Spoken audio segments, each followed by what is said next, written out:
안녕하세요. 라포트 그룹입니다. 오늘은 너버스 시스템 두 번째 렉처 시작하도록 하겠습니다. 지난 시간에는 CNS와 PNS에 대해서 공부했었고, 이번에는 그것보다 이제 한 단계 더 세포 레벨에서 뉴런이 어떤 역할을 하는지, 뉴런이라는 게 뭔지, 신경세포에 대해서 좀 알아보도록 하겠습니다.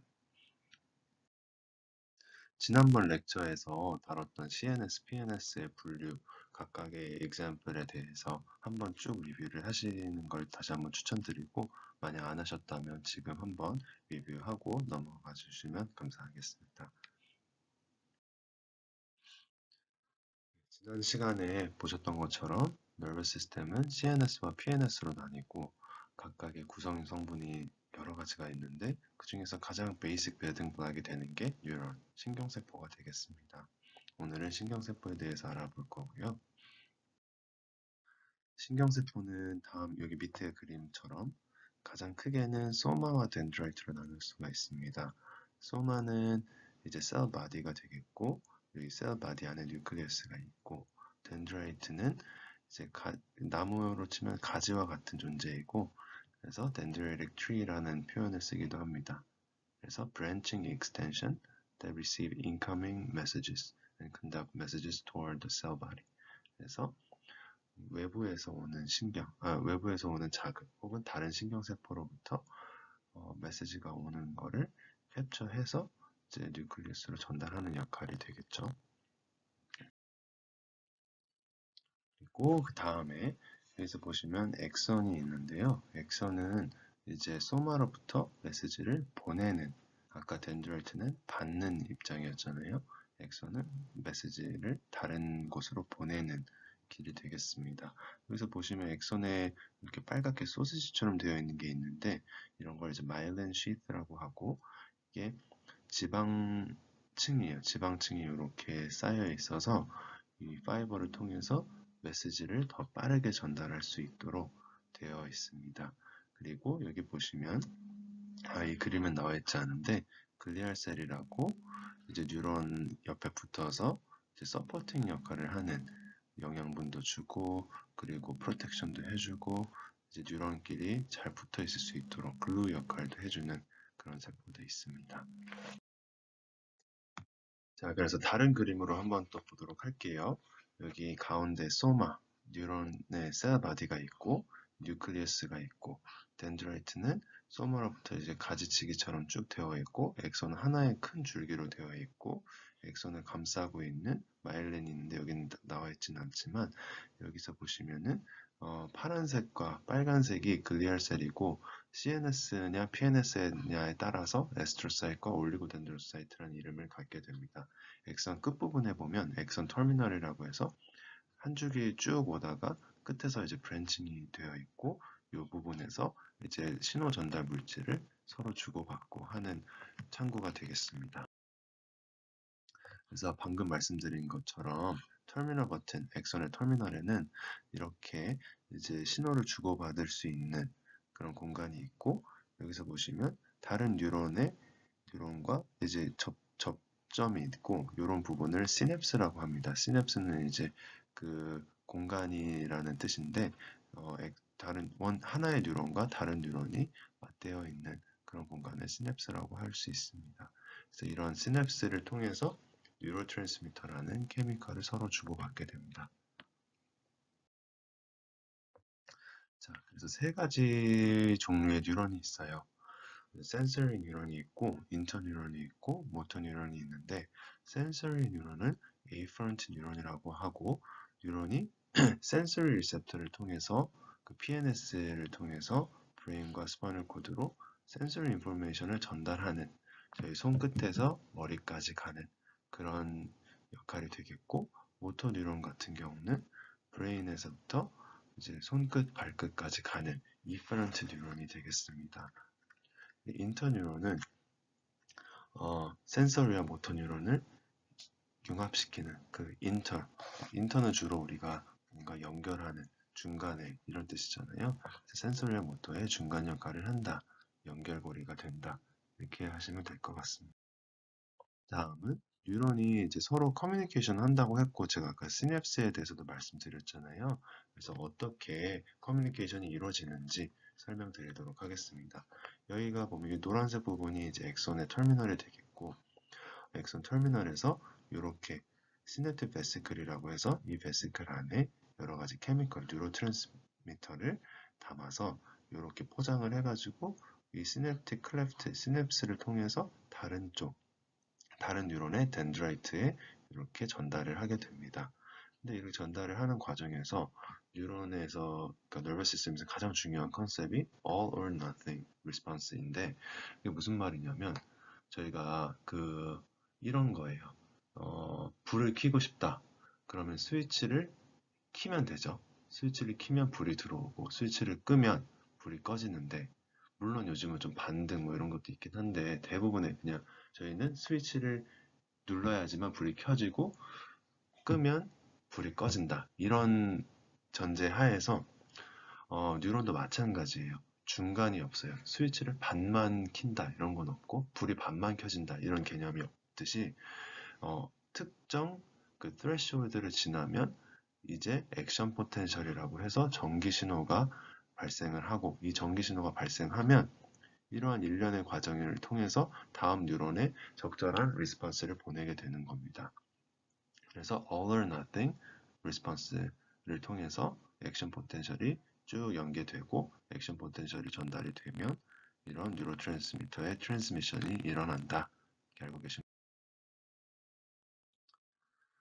그래서 뉴런이 지금 다시 한번 좀 설명을 드리면 액션 포텐셜이 이렇게 쭉 오면 이런 여러 가지 뉴럴 트랜스미터라는 케미컬이 담겨져 있는 베시클이 있고, 이런 베시클을 통해서 시냅스를 통해서 다음 뉴런으로 전달이 된다. 좀 더 이 그림이 좀 더 좋은 것 같아요. 그래서 보면 엑선이 쭉 있고 엑선 터미널들이 있고 다음 뉴런의 덴드라이트들을 통해서 이렇게 쭉 보내는 그런 컨셉이거든요. 이 그림을 잘 봐주시면 좋겠습니다. 자, 뉴럴 커뮤니케이션을 다시 한번 리뷰를 할게요. 여기 보면 하나의 뉴클리어스가 있는 걸 봐서 이제 소마의 덴드라이트가 쭉 있는 그런 게 되겠고, 여기는 엑선의 터미널이 되겠죠. 그래서 보시면 처음에는 레스팅 포텐셜이라고 해서 지금은 아무런 자극이 없는 상태이고, 이런 경우에서는 이제 액션 포텐셜이 쭉 흐를 수 있는 그런 여지가 있겠죠.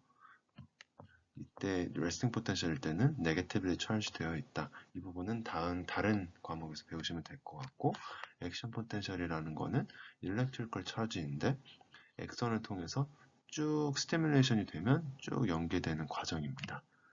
이 과정에 대해서는 all or none이라고 말씀드렸었고, 그래서 액션 포텐셜이 화살표대로 하나, 둘 이렇게 오게 되면 이제 쭉 신호가 전달이 된다고 했었고, 시냅틱 갭은 여기 굉장히 크게 되어져 있는데 이런 공간, 스페이스가 되겠어요. 액선과 덴드라이트가 만나는 이 fluid filled space between neurons가 되겠습니다. 그래서 이 시냅틱 갭을 통해서 베시클들이 오면 다음 뉴런으로 오고 다음 뉴런에서 액션 포텐셜이 쭉 연계되는 그런 있습니다. 그 다음 과정은 여기 한번 이제 메시지가 갔잖아요. 그러면 얘네들을 어떻게 하냐? 얘네들을 버리냐? 얘네들을 재활용하는 그런 개념이 있어요. 그런 걸 reuptake라고 하고, 이거는 the process of sending neuron reabsorbing excess neurotransmitters through the synapse. 여기서 중요한 거는 남은 excess, 추가로 남은 애들을 재활용하는 과정이다. 여기서 쭉 없어지면 얘네들이 다시 삼키고 다시 재활용되는 과정인데, 그래서 refractory period이라는 게 있어요. 이게 뭐냐면 한번 이렇게 액선 포텐셜을 쭉 지나가면 그 차지가 다시 회복되기 전까지 리차지가 필요해요. 저희가 핸드폰을 너무 오래 쓰면 배터리 충전해야 되는 것처럼 뉴런도 마찬가지예요. 한번 방전이 되면 다시 충전을 해서 키기 전까지는 안 되는 것처럼 얘네도 일렉트리컬 차지가 밸런스가 되기 전까지는 다시 액션 포텐셜이 들어가지 못해요. 자, 그러면 뉴럴 트랜스미터의 종류에 대해서 하나씩 알아보도록 하겠습니다. 여기서 암기를 해야 되는 부분이라서 각각의 주요 작용과 이게 없을 때 어떤 병이 생기는지 이 두 가지에 대해서 많이 물어보기 때문에 이렇게 외워주시면 될 것 같아요. 먼저 아세틸콜린은 learning and memory에서 가장 중요한 역할을 하고 그리고 머슬 컨트랙션에도 중요한 역할을 하게 됩니다. 그래서 이게 아세틸콜린 부족하게 되면 알츠하이머스 디지즈라고 알츠하이머 치매가 유발될 수도 있기 때문에 이렇게 알고 계시면 될 것 같아요. 아세틸콜린은 메모리, 그리고 질병은 알츠하이머스 디지즈와 연관이 있다. 다음은 세로토닌이 되겠습니다. 세로토닌은 무드와 헝거, 그리고 어라우설에 관여를 하고 이게 부족하면 디프레션을 유발할 수 있다.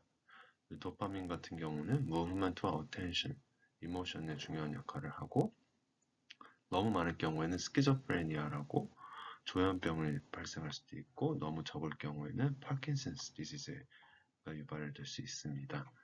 그래서 다시 한번 리뷰하면 세로토닌은 무드와 관련 있고 너무 적으면 디프레션, 도파민은 무브먼트와 어텐션과 관련 있고 너무 많으면 스키조프레니아, 너무 적으면 파킨슨스 디지즈가 유발될 수 있다.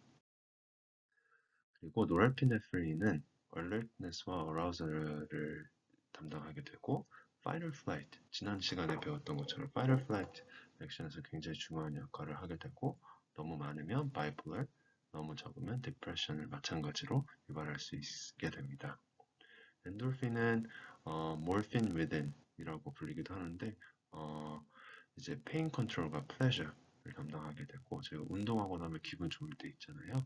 그런 게 엔돌핀 때문이다. 러너스 하이라고도 불리기도 하고 이런 게 있어요. 그리고 가바는 릴렉스하고 캄다운 시키는 적용이 되겠고 너무 적게 되면 앵자이티와 에필lep시를 유발할 수 있고 글루타메이트 같은 경우는 excitatory 뉴로트랜스미터로서 너무 많으면 시저 그리고 마이그레인을 유발할 수 있습니다. 그래서 외우는 방법이 뭐 여러 가지가 있는데 이게 전 또 헷갈리는 경우도 있어서 한번 쭉 읽어보시고 이게 만약 잘 맞으시면 이대로 외워주시면 될 것 같아요. 시험 문제 내기 굉장히 좋죠. 그래서 예를 들어서 도파민은 무슨 작용을 하고 이게 많을 경우에 어떤 병이 생기고 이런 식으로 질문을 내기 딱 좋기 때문에 이거는 필수적으로 암기를 해주셔야 될 것 같아요. 오늘 여기까지 수업 마치도록 하겠습니다. 다음 시간에 마저 남은 nervous system에 대해서 리뷰하도록 할게요.